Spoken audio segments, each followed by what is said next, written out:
What's up? What's up, your backup plan tribe? Hey there, you amazing guys. I am beyond excited to dive into today's show of Talking Taboo with Tina podcast, brought to you by, the incredible team at Your Backup Plan.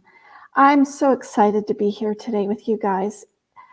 You know, I have such a strict purpose on being here, and that's to help others understand traumas in their life, and really, look at what's happened in their life and how they turn things around. And today is such an incredible show, bringing to you from Nebraska in the United States. I can't talk today. And she is a speaker, a coach, an author, a podcaster, a real estate investor, and of course, a mom and a wife. And our show is called Battling Demons, Stitching Life Together After Loss.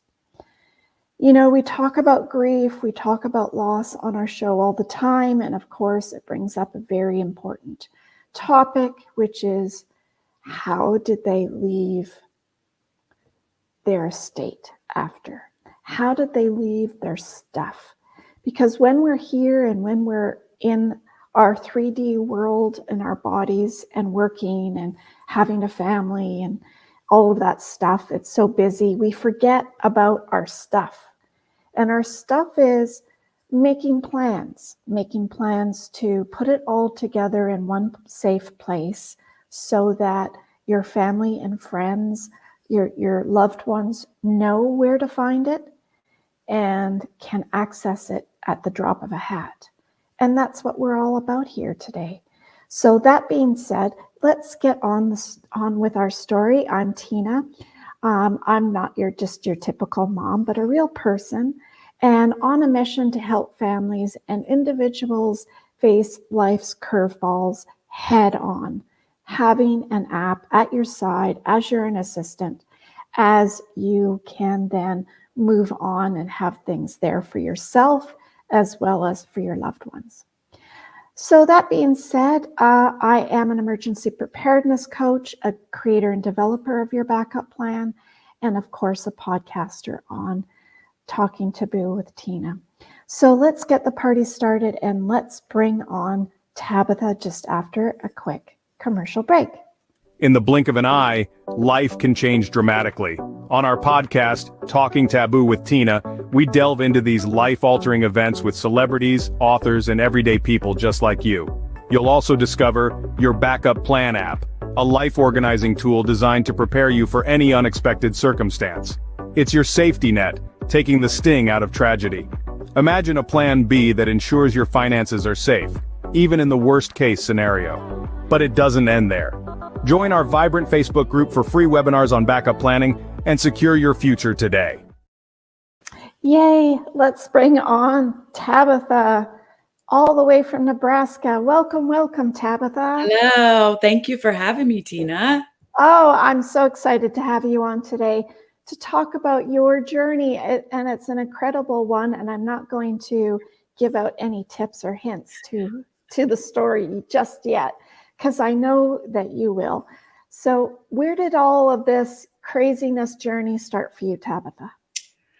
Yeah, so when you ask me that, it's like, how far back do I go?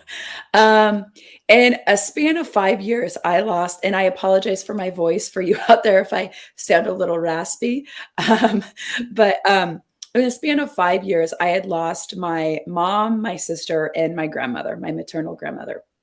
And so, I look at that, it started, my mom passed away in 2015 and my grandma had passed away in 2020. So looking now at being 2024, and when Tina asked me this question, my mom had been sick for a lot of years, since I was 2, actually. Oh, wow. So since 1987. And Tina asked me this question, was she ready? Did she have her stuff in order? And she really didn't. And I think about why. And honestly, I think it's because my dad took care of everything. I mean, she didn't contribute financially to the family, and my dad had a life insurance policy on her. Like, he took care of all of it. So I think she just was like, Okay. And we knew that she wanted to be cremated. Like we had that talk because, when other family members die, that comes up in conversation. Do you want to be buried? Do you want to be cremated? And so we did kind of know that, which was nice because every decision that you don't have to make when your family member passes away is a relief. Because if there is any sort of indecision in that high emotional state, family members you can butt heads. And that actually, No, that never happens. right? And that did happen when my older sister passed away. I have two older sisters, and the middle sister passed away. And me and my older sister kind of had a battle of the brains here of something that she would want because she wasn't prepared at all, at all. And so there was Was she something. single? She Was she was single, but she had two children. okay? And so, and I mean, she had a house. She had, we didn't know what she had for like insurance or anything of that nature. And the crazy thing about that is less than a year prior, or it was about a year previous, she had a really life altering. She was an addict. And so like there was a lot of things and we can dive into that. But there was a moment about a year previous, that she'd almost passed away. Like, I mean, it was to the point where we were like together as a family, like we didn't know. And she still didn't have stuff. And I think about like, why didn't we even ask? And with her, it was emotional. And I know that even if I brought it to her, she would have just pushed it away, as most people do. Like, if I don't talk about it, it won't happen. Yeah. And that's just a lie. I mean, it just is. And, we had lost our mom. And so we knew that, loss and things. But And when what my there is to deal with. right. And when my mom passed away, there really wasn't a lot of things, I'll be completely honest, that were like, that shook us up as a family, like with what you're talking about, preparativeness. And I think that's just because my dad was like, he had all the things, like financially and all like life insurance and all of those things. Now, if she would have had any unexpected like accounts or something like that, that would have came up, but she really didn't. Like her and my dad that way, like he kind of took care of that stuff. And I think because she was sick and not in the financial place, then she didn't have that. But if you have those things and you have different accounts, as of like somebody today, several couples who even have family relationships have different bank accounts. My parents were very old school. So like they didn't, they had, everything was joint. So nothing was really like necessarily shocking that way. It was more us being prepared as a family to deal with going forward without our mom, And what she wanted. right. And like exactly what she wanted as far as picture on her gravestone. Like I think we made a very educated, amazing guess for that. But like, there's just things like, or even the song choice, at her funeral and stuff like that. Like those were choices that we did have to make that would have been nice if it was just all prepared. Like when my grandma passed away, like everything was done. She was very good about being prepared. She was also 90 and she had financial things already in place. But what I would say to hers was, although she was a lot more prepared, she had a lot of financial and land things. So if you are someone who's listening that has a lot of assets in the family, the way she divided it was a shock. And I wish she would have had that discussion. Now, my mom had passed away, so it would have been a discussion with us grandkids, and it comes down to us. But there was a few shocker things when they read the will as far as how the land and the money was divided. We chose to take the high road and be like, that's fine, that's her wishes. But a lot of people might not have, and caused a divide in the family. And I think it's really important for somebody, especially if you have a lot of wealth, land, assets, you must have those hard conversations with the people, because just be like, you might say, oh, I'm gone, so it doesn't matter. But like those people have that moment when they read the will, and if they're shocked at all, and then they're emotionally distraught because they just lost Yeah. someone they love, then the anger comes up, and then the anger sometimes goes to the person who got the land and they had no choice. I mean, they didn't know, or maybe they did, but like what, I don't know. But like for us, Yeah. that was the thing. Like, even though she was prepared, she didn't prepare us. And I think that's really important that people don't necessarily talk about either. And I do legacy wealth building. So I did a lot of research on like wealth created first generation, as opposed to like by the third generation, 90% of that wealth is gone. And when I was doing research for this, a lot of people said that they do not talk to their kids or their grandkids about what they're leaving them. And I just think that it's a hard conversation sometimes, but it's a must conversation, because these people, when you're reading the will and they've had this loss, and then they're shocked by what they got, or they don't know, or they don't have an understanding or whatever, all that confusion does is it just causes more pain. And I always said when my grandma was alive, I wanted her to spend more of her money when she was on earth, because she was very frugal, and she always wanted to go on a cruise with her entire family, and she wanted to pay for it. And my uncle, they didn't travel, they didn't fly, they didn't do anything. And I said, Grandma, just go with the people that want to go with you, because we love you. I don't want your money when you're gone. Like, I want to Yeah. enjoy it with you, right? And she never did. And so, just those little things of like looking at what you really want to leave your legacy and for your people. And those hard conversations might be hard, but it really does make it easier for your family to grieve you and to move forward in your legacy in the right way, without any unforgiveness or begrudging attitudes and stuff. So from my mom to my grandma and everything in between, we dealt with people. Like, my sister was completely unprepared, like completely unprepared. And my mom was kind of, because my dad was there, obviously. And then my grandma was super prepared, but left out a very emotional, I think, piece of Part. the puzzle that should have been addressed. And it's funny because in a lot of instances, I talk to people and they'll say, "Oh, I'm prepared. My husband doesn't." Well, we don't know if your husband's looked after everything. And there are things that need your discussion and conversation around. Right. Also, we talk about having family conversations, and that's why we have family conversations. But when you go to an accountant or to an attorney or a lawyer to have these discussions about your will, your power of attorney, or your living will, or whatever that you're discussing, you don't necessarily have family conversations around any of those emotional parts of the puzzle. Right. So with your backup plan, that's where we bring in sections of, well, where's your house key?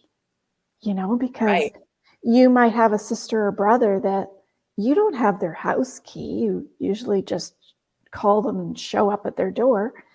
But if something happened to them tomorrow, well, something big that people don't understand, and this was one of the things when my sister passed away, one of the hardest things to shut down or get turned off was her phone. So we didn't know her passcode. We didn't know any of her security settings. And like, she was going to be billed for her thing. And we called the phone company and they're like, you don't have authorization to do anything. We're like, well, she's dead. And they're like, you have to send us, just caveat, like, we literally were like, we had to be that blunt because they were giving us the runaround. And they said, well, you have to give us her death certificate. Well, that wasn't going to come for at least a month, or like by the time we got there, that's a billing cycle. And that's stupid. Yeah.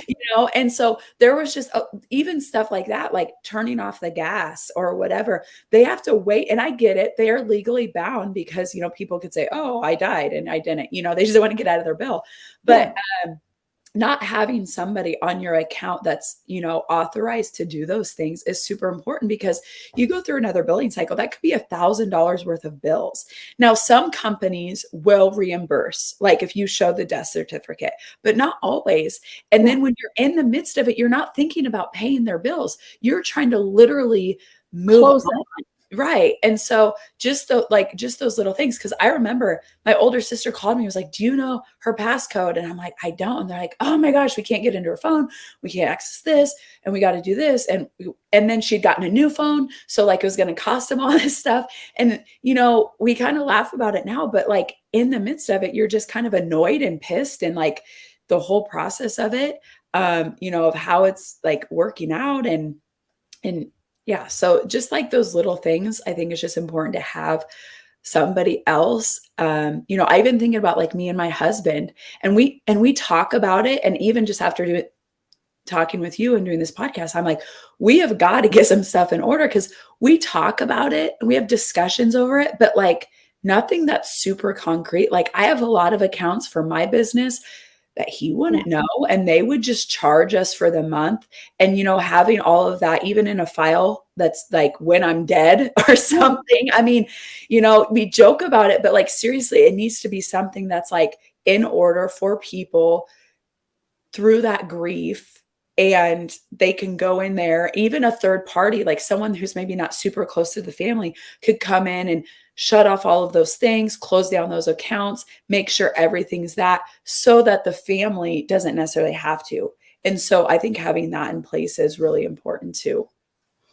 Well, it's interesting to see how each one of your women in your life had things differently.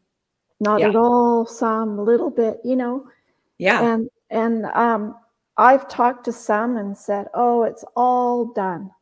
Well, it can't be all done. I'm sorry.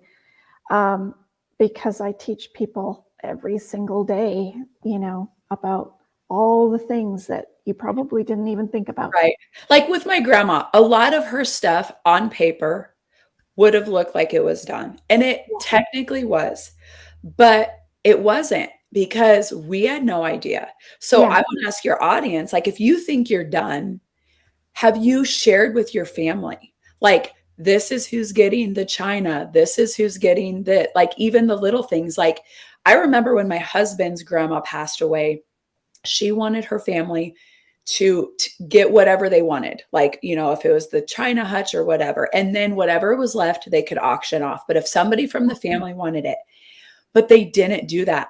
Like it all went to auction. So like my husband's siblings had to buy from auction what they wanted from her. Oh, dear. And yeah. And it was, again, a miscommunication with the aunts or the upper whatever. And they had to buy it. And, that creates hurt feelings. Even if they forgive, it's still like that ickiness of like, this was not what grandma wanted, or somebody says, this is what grandma wanted. And somebody says, no, this is what she wanted, write it down, put it in writing, make it really clear of what you want, because we all hear things differently and we all see things differently. And especially when you're going through the grief process, it's, we're like, I'm right. Like, I remember they said this specific thing. And somebody says, no, I remember I specific thing. And it really creates that divide. And so, yeah, I agree with you. I think even when you think you're done, it's like, but do the people around you know that? Like, is it really like, do you have everything, like all of that, and emotionally? And some of it, you may not ever be fully prepared. Like, because the emotion of death, I don't care how prepared you think you are, even if you know that that person's going to die. My mom was really sick. My sister, we knew like with her body, it wasn't, and it was still a shock, and it was still heart wrenching, and it was still mind fog. And I don't know what to do next. And we kind of knew. So I thought you were going to call it something else. Yeah. And so it's just, such a mess, isn't it? Yeah. And so, with that, it's like, I feel like it's a gift to your family if you prepare them in a way that's like, this is all and don't just say like, well, they can take what they want. That doesn't solve anything. Because if there's more than one person involved, there's always going to be like, well, I wanted that thing, or like, that meant a lot to me. Well, that meant a lot to me too. Or, I thought I was getting this or that. And so it's like, when you can just divide it, because I have 5 daughters. I didn't preface that. So I have 5 daughters. And my husband always says, who's getting the wedding ring? Because I got 1 ring, right? And I say, well, you need to get me 4 more anniversary rings that I can give out. And they have to be all of the same quality, because they're all going to want it, because it's representing me, it's representing their father. Like that means a lot to them. How fair is it for me to be like, well, you guys decide who gets it, right? And so I think just really sitting down with your family, as hard as it is to have that conversation, I feel like it's doing them a disservice if you don't have that conversation with them. Oh, Tina, I think I lost you. But so I'll just keep talking. If you're live and Tina, I don't know what happened to Tina, but I feel like if you are somebody who, you don't want to have that hard conversation because it's uncomfortable, and death is just one of those things that we want to avoid because it hurts and it brings up a lot of emotion, but we can't, like, you cannot just, bury it and pretend like it doesn't happen. And oh my gosh, we lost Tina. So, I don't know. I think we're still live and I think she'll come back on, but yes, it shows that we're still live. So I will keep going. But if you are somebody who it avoids that conversation and it's really uncomfortable for you, I just encourage you, look at it like a gift for your family to say everything's done. Like, I want to be buried. This is the coffin I want. This is the headstone I want. These are the songs I want. This is the poem I want.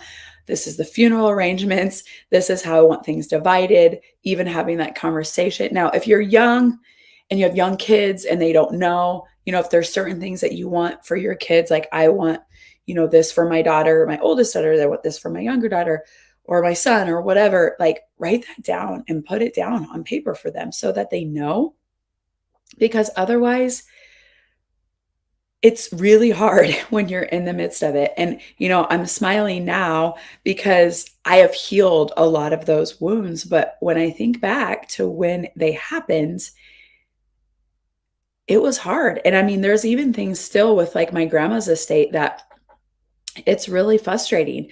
And it really hurts my heart to think like that we were, we view it like we weren't enough or like we got the shaft or, whatever.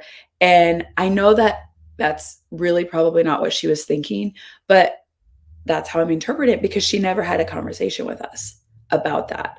And so it was just really painful. And I wish that she would have had that conversation with us. So even if you are, whether you're young and you can have all these plans about it, or when you're older, like, do not just put it to paper and like put it in a folder and put it aside. Like, pull it out, bring it to your family. Think about that. I'm going to see if Tina, if she messaged me.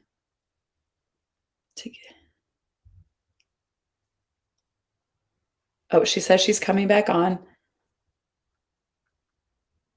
So hopefully she can just jump back on, but we will see.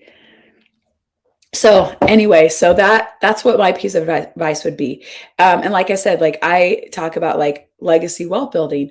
Well, it's no good if you have all these like income properties or investments if you do not teach your kids how to not only hold on to them, but who gets them, and building it and keeping it in the family. And that all goes to you, and you're like leading the family with what you're going to leave them. So, I don't know what else, Tina really wants me to share, but, let's see. When I will go back to when my sister passed away, because she did have 2 kids and they were minors. And we were fortunate enough that my dad did know a lot of her financial stuff. So he was able to go in and cancel a lot of stuff. And like he knew her financials in her house and all of those things. And some stuff was done locally where we live. And so he was able to take care of that again. But it definitely wasn't easy. And there's still that was happening in 2018. And there's some stuff that we still, like, to this day, she died in 2018. Okay. So it's been 5.5 years. It was 5 years in August. We still do not have her headstone. And it's because we wanted approval. Hey, Tina, I've just been talking. So I don't know. I'm talking about when my sister passed away, which was 5.5 years ago. She we still don't have her headstone because obviously she didn't have it picked out and we had picked one out, and we went back and forth between a picture on it, and her daughter was in college and like, hey, this is the picture. And it was going through me, and I tell my dad, and all this like through the line, and we still don't have it.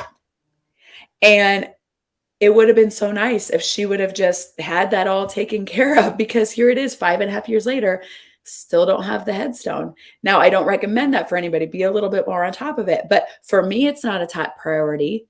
It's not on my top 10 things to do today. But, it's like people ask me, hey, I want to go see Amy's gravestone. Where is it? And I'm like, well, it's still the same where it was before, and it's still the cross and there's still a spot for her, but the official headstone still isn't there. So, I mean, if that tells you to not be like, you need to be prepared, I don't know what will. Yeah, exactly. And a lot of times people do if they know, like I know with cancer patients and stuff, but then there are some that say it's, I have relatives or friends or family that are sitting beside their mom who's passing, and she's calling me and she says, I don't know how to ask her where her accounts are. I don't know what she wants for this. I don't know, but she won't answer me because she keeps saying I'm fine. Right. It's just avoidance. I mean, at the end of the day, dealing with death is just hard. It brings up a lot of emotion of hurt and pain. And if we don't talk about it, we don't have to talk about it. I mean, me and my husband still we know we've talked about like where our kids would go if we passed away, but it's not in writing. I mean, we've talked to the relatives. And so like push comes to shove, I'm not so worried about it, but it's like, it needs to be done. It's painful to think about, but it needs, like, there's a lot of things that we have 5 kids, and so I think it's dealing with that. And like kids don't want to necessarily like prod their parents, like, you need to get your stuff in order, because it's like, they're the kids and they still view them as the parents. Like, oh, they got it. They know, but like prod your parents or prod your grandparents and be like, get your stuff in order.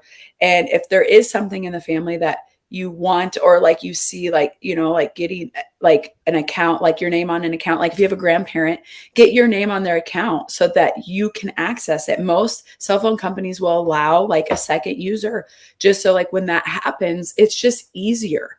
Like this is just all to make it easier. It's not like anything's necessarily impossible, but it just makes it easy. And like death is already hard. So if there's something that you can do that makes it, and then you don't have to go back and be like trying to get the money back and trying, and sending the death certificate and doing all these things that are like so unnecessary. It's just a pain in the butt, and you can just kind of avoid all that.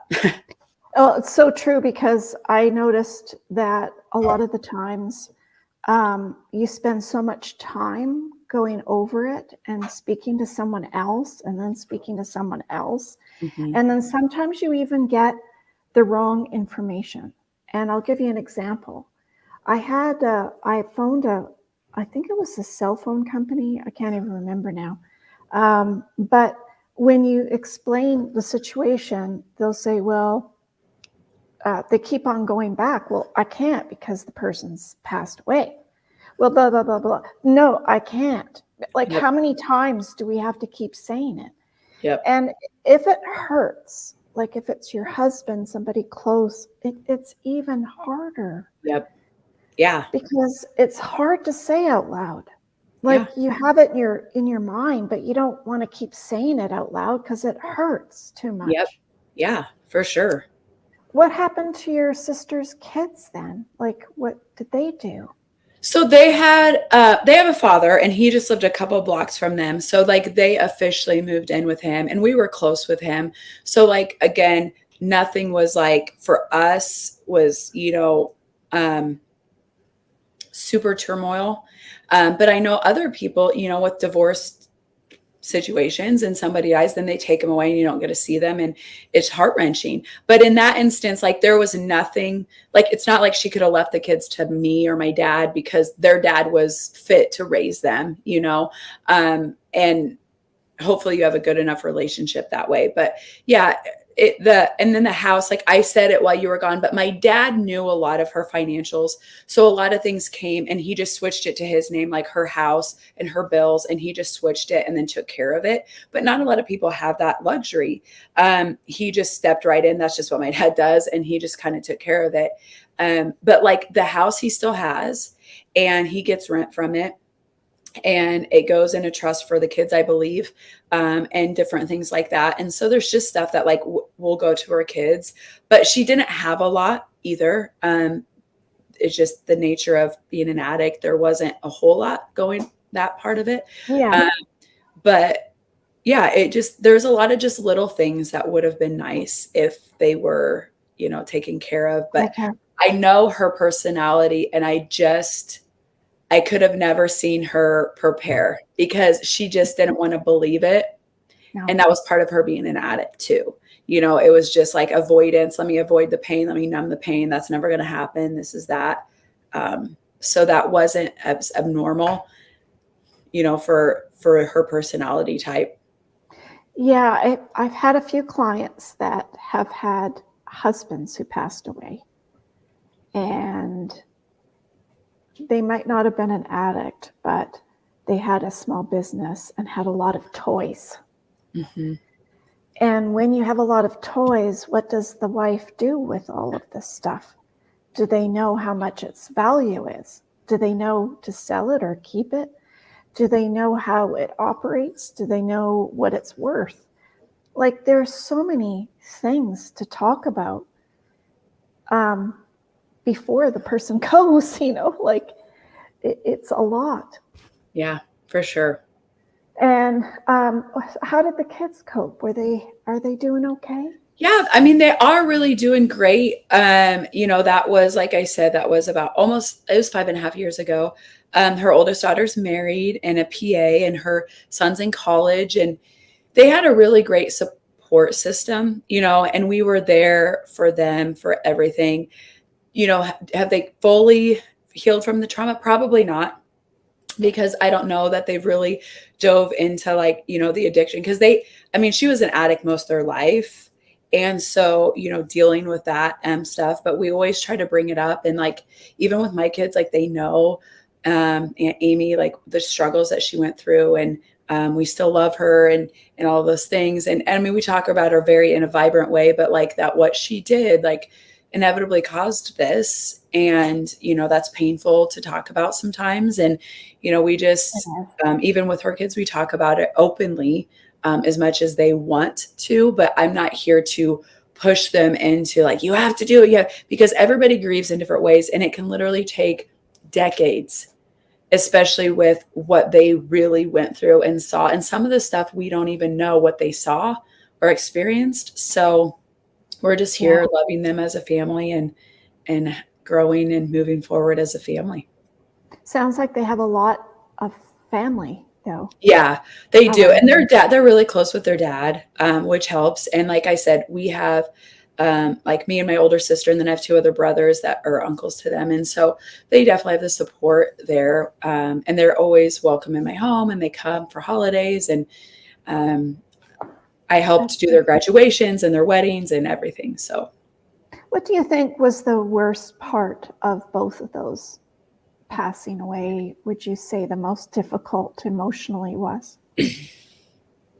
Probably the thing that I had to work through was forgiving myself for the anger I had when they were alive. And what I mean by that is with my mom, I felt like she was giving up the last 5 years of her life. And I felt like she was becoming a person I could hardly recognize. And I was super close with my mom.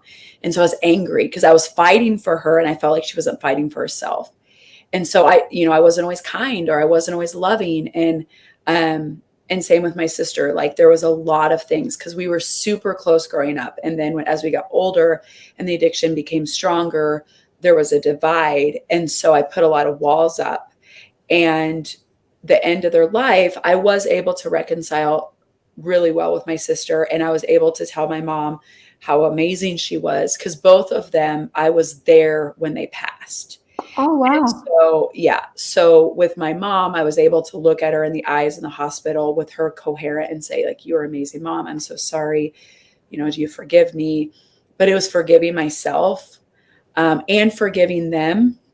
Addiction's a hard one. Even with my mom's illness, there was just a lot of coping things that Mhm. happened that I had to forgive them and I had to forgive myself, which was even harder. But there was so much freedom in that.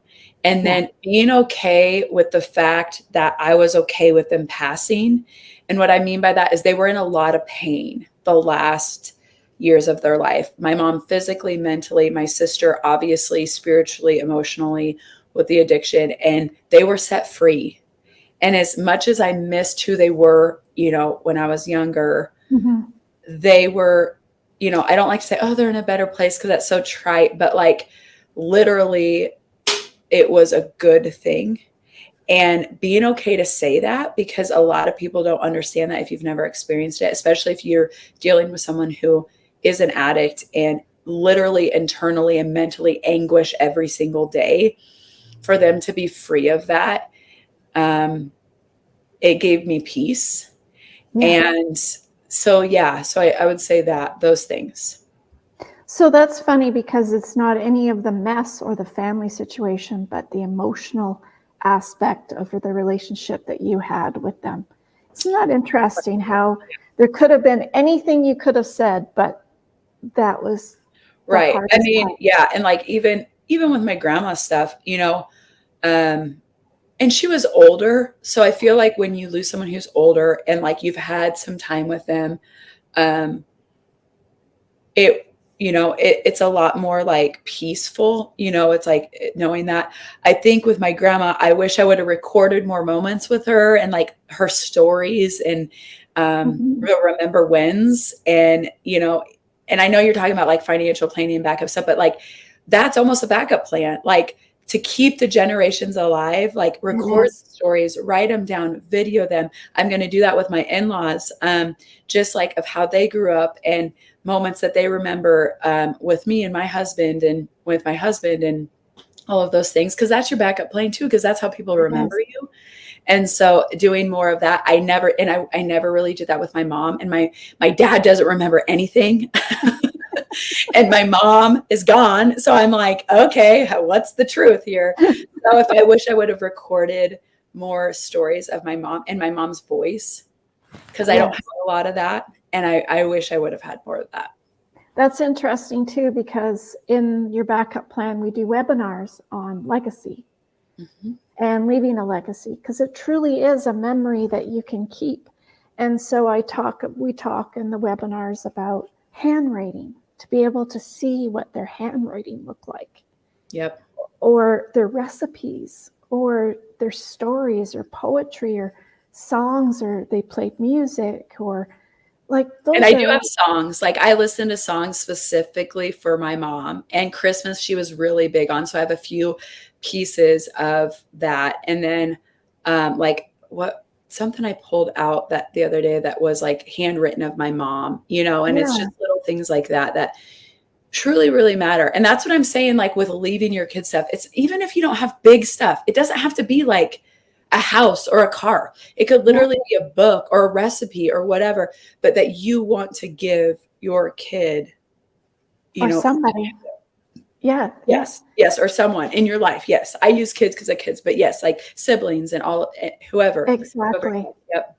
Exactly. Because I even went to my aunt's house a few months ago, and I said, she was showing me around, and she had this old dictionary, and it was like humongous, like an old dictionary. And I said, oh my God, like, what are you going to do with that book? She says, oh, I don't know. Kids don't want it. I said, I'll have it, put my name on it, and make sure you put something on the inside to write something really nice Uh-huh. on there for me too, so that I have it to keep. Mhm. That's so priceless. Yes. So priceless. All of those things. Because, like you said, after the fact, you say, oh, I wish I had this. I wish I had that for Christmas. I wish I had a sound of her voice when I feel like listening to it. Yep. All of these different things, all of them. So Yes. important. Well, that's amazing. We're just past halfway time, but I want to make sure everybody knows to like, share, and subscribe down here in our channel. And our Tabatha's information is all down below in the description box. So, and I'll make sure it's down there after the show is over for everybody as well. So you can reach out to Tabatha there. So where did all of this mess and schmozzles get to where you are now? Like, why did it get to you, what you're doing? Well, my sister struggled my whole life with addiction and eating disorders and different things. So I think that always created in me a want to know about human behavior. And my mom suffering from a chronic illness, I always wanted to help people feel better. I hated people in pain. I always wanted to help people in any way I could. So I think that was rooted in me through those experiences, because when you watch your mom in excruciating pain and you will do anything to help her, you immediately, you learn those skills. And so I think through that resiliency of like not just giving up, because my mom battled it for 26 years, Wow. Chronic illness. And so you see that resiliency, you see that determination. And like with my sister, just watching her, like, she was so beautiful and she was an amazing nurse and all these things, and how one little viewpoint of yourself can just derail everything. And so it just taught me different things of different perspectives. And then like losing them so young, like what I want to teach my daughters and the legacy that I want to leave. And right now my project literally is legacy wealth building. And it's not just about the money. It's about what you leave your kids in a sense of like their character, what you instill in them to get them to grow and for their little minds to create and do all these things and not just be in a box, and for it to look for generations, not just right here and right now. My sister was a very like instant gratification, like if it wasn't going to give me instant gratification, I wasn't going to put, and so that taught me like, well, that's not really serving you right now. So maybe it's not about instant gratification. And so looking at that like long-term and saying like, I want to do what I can for my health. It really fueled me to help take care of my mind, my body, think differently about things, think differently about like food, but also like things that I put inside my mind and my gifts and everything. I mean, and I've like everything, because when you see somebody so beautiful with so many gifts, that can do so much for the world, and they choose something that's so negative and toxic and derailing, it shifts your perspective. You either follow them and say, yeah, what's it worth? Or you're like, no, I'm going to do the complete opposite. I just chose to do the complete opposite. It's hard to watch, isn't it? To stand by and watch. Yeah, it really is. Both in an illness and somebody with an illness in a different way. Yep. And they're just slowly killing themselves in so many ways. And it's so sad. Yes. So that's beautiful. So what do you spend time with helping people do now? So currently, we are shifting. Like I've been a coach for over 16 years. I started health and fitness. And over the years, it's crazy because just my experience with addiction, like with my sister, people will come to me. I'm like, I'm not a therapist. I'm not specialized in this, but I have my experience to share. And this is what it was. And so people have come to me for different areas of that: personal development, business development. We've been investors for almost 20 years. So, people come to me. And so my heart has always been in helping families create legacy and wealth building, because I know what financial scarcity can do, and I know what financial abundance can do. And I want to help families get to financial abundance because it can give you time back. It can give you so many more choices. It can give you so much. But when you do it in a way that's united as a family, when you can have that vision, And we do it through, helping families buy their first income property, because a lot of people want to do it. They have the knowledge, they've seen the podcast, taken the courses, but they've never done it. And we want to help them execute that this year and really start building their real estate portfolio, but taking that first step. Not looking at all the big things you can do, because there's some great things you can do in real estate, but taking that first step and buying that income property, bringing your family in, letting them see it, even having them help you pick out, whatever. Our kids they've helped us over the years renovate properties, get properties, go pick up rent, like do all those things, right? They know all that, because they know, like, we're doing it for our family. It's allowed us so much more freedoms. And we want to help families do that, but not just in real estate, but like ways of tax strategies and wealth building and creating that legacy for 3, 4, 5 generations down the line. What does that take? Well, it takes building their character, different characteristics, spending time with them, teaching them things that go deeper than the tangible, like tax breaks, right? Like the whole instant gratification thing. Like, this is what delayed gratification does. And this is what scarcity mindset does. And this is what abundance does. And so working with the whole family. And then entrepreneurs are busy, so they don't necessarily think they have time for a rental property. And so we're here to, like, what we call trim the fat for them and make it really like simple and effective, and that so that they can start building that now and then for generations to come.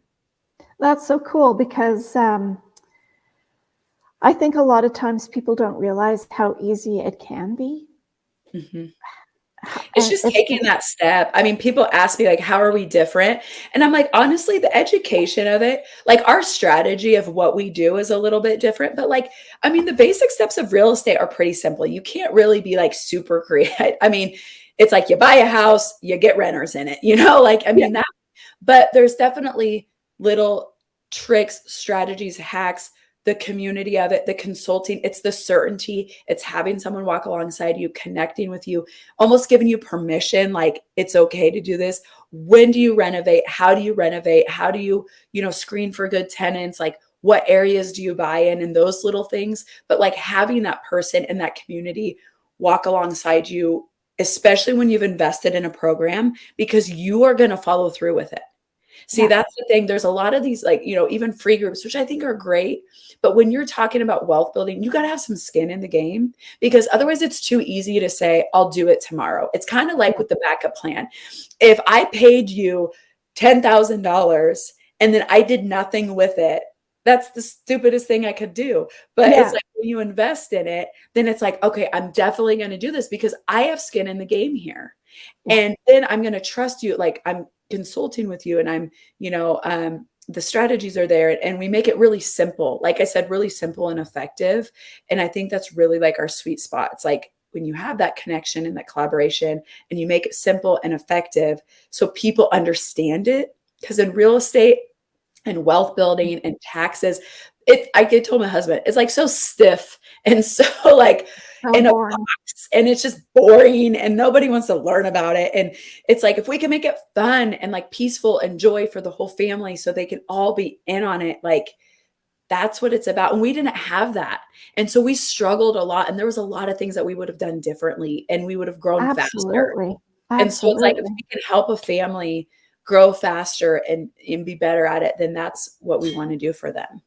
Absolutely. It's so true. It's so complicated, and there's so many things that come up, and you wonder, it's like any business, really. Yep. Like, what do I do when? They didn't tell me that part. Yep. Yeah, for sure. For sure. Yeah. Oh, that's awesome. What kind of final message? I hate to give up the story because it's so interesting. What final message would you like to give the listeners?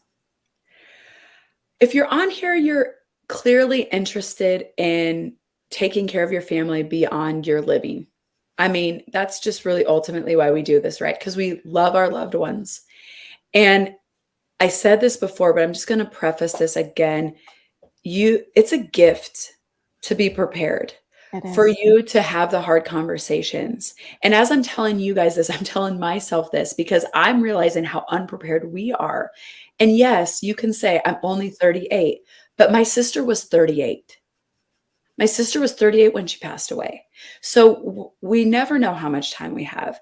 And if you truly love your family, you will have those conversations with them. And and like in our family, any hard conversation, because I have teenagers, so there's a lot of awkward conversations. And I just say, you get to decide if it's awkward. You get to decide if it's emotional. Death happens. It's inevitable. You cannot avoid it. It will happen. Now, if I was talking bankruptcy, you may never go bankrupt. So Yeah. that's silly to say everybody goes bankrupt, but Yeah. everybody will die.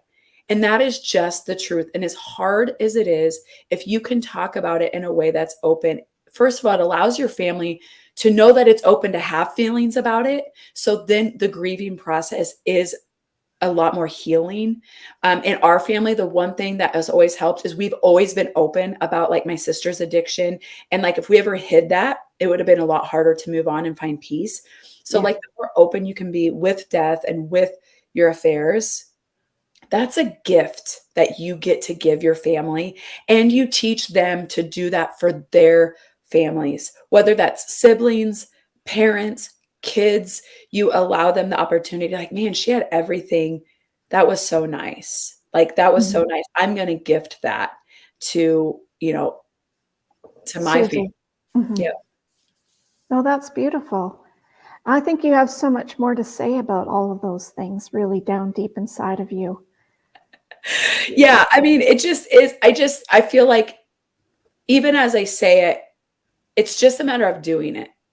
Yeah. I think a lot of people want to do it and they're like, okay, yeah, with my kids, like, I want to do this. And then I think another thing too is for us, it's like, do I get a lawyer? Like, what kind of legalities? What is all the red tape? Nobody told me that. Do I just write it on a notepad? It's like the strategic, like, okay, what's next? Like, how do I do this? And what is this? And you can talk about it if you have a spouse, like for your kids, but like if it's Right. like my dad just got remarried. And I'm like, Dad, you have got to get your stuff in order Yes. because she was married before and lost a spouse, and he was married and lost a spouse, and they want their stuff to stay separate. I'm like, you have to get this. And it's okay to have that conversation. And it's not morbid. It's Mhm. just loving. And I think if you change the premise from where you're feeling to like loving, and it's hard. Like when I really think about like my husband dying, I don't want to, but that doesn't avoid all the stuff that I'm going to have to do. He's a farmer. We're real estate investors. Oh my gosh, there's so much red tape. Are you kidding me? Like it's going to be a nightmare whether I know it or not. So I might as well know it and have like one up on it, right? Like That's right. That's what I say too. Mhm. It's crazy because of all the stuff that we accumulate. And guys like farmers with all their equipment or Yeah. toys and tools, I had a husband and wife who he had a hobby collecting fire trucks. Mhm. Strange hobby. But people collect all sorts of weird, interesting things. And his was fire trucks. So if you don't have that family conversation about what to do with those fire trucks when he goes, what do you do with them? Yep. How do you know how much they're worth without somebody coming in and taking you for an idiot? Mhm. Oh, she's just a woman. She doesn't know what she's Yep. talking about. Yeah. So there's so many different parts of it. And that's why I liked putting together your backup plan for that reason, Yeah. was because you could just go down that list and say, oh, I'll do that section this month. Yeah. I'll look into this stuff Yep. and I'll figure this part out. Yep.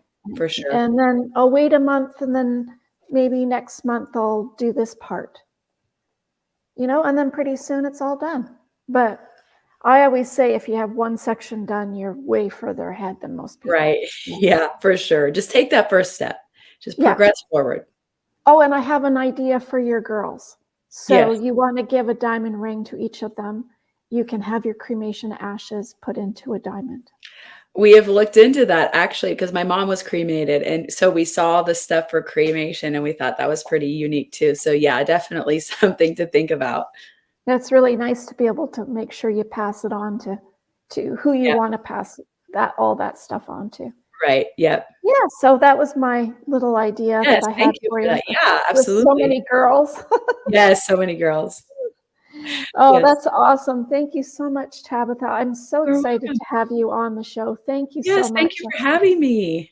You're full of information and not even just emotional part, but people do not know what they're going to deal with after. Right. Yeah. And that's something that's the one thing you really can't fully prepare for, but everything else you can. So you might as well prepare for what you can because you're going to be blindsided by the emotion no matter what. You just Oh, are.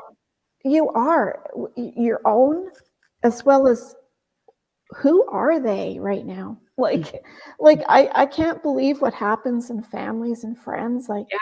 people like disappear or turn into Heckle and Jekyll, Yeah. or like Yeah. it's crazy. Yeah. It is. It definitely is. So thank you for all of your really good words of wisdom and tips for everybody. Thank You you. are welcome. You are welcome. Thank you for coming on our show today. Well, guys, that's another episode with Tabatha here, coming from Nebraska, with all of her great tips and tricks. I can't believe, and she made everything perfectly crystal clear because she's been through it. She's been through it in 3 different ways.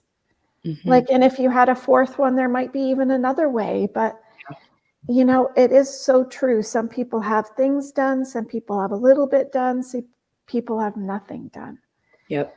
So there's a whole variation and a whole lot of grief and sadness and pain around the family and around the death and around the whole dysfunctional family situation, I guess. I'm not a psychologist, so I don't know. I Right. can't say that I know that part. But we're not Superman, and we know that something's going to happen to us at some point, but we tend to not look at it. And that's why I brought Tabatha on our show today to tell us a little bit about the after part of what that might look like and what you can do to avoid it. So thank you, Tabatha, for coming on our show today. And thank you, listeners, for coming on. And I appreciate each and every one of you. Remember, we have another show coming up next week. I'm so looking forward to it. And don't forget our free webinars over on our Facebook group, which we talk about leaving a legacy. We talk about having family conversations and how to have fun and do that. There's nothing like lots of appies and drinks and wine when you're having a family conversation to make it a little bit more interesting. And also to talk about the app that it's available on iTunes and Apple, on Android, on Google, and it helps you have that assistant to get through what you need to find, what you need to do next. So that being said, thank you, everybody. I hope you enjoyed our show today. Thank you, Tabatha, and thank you, listeners. Stay Bye. safe and be kind.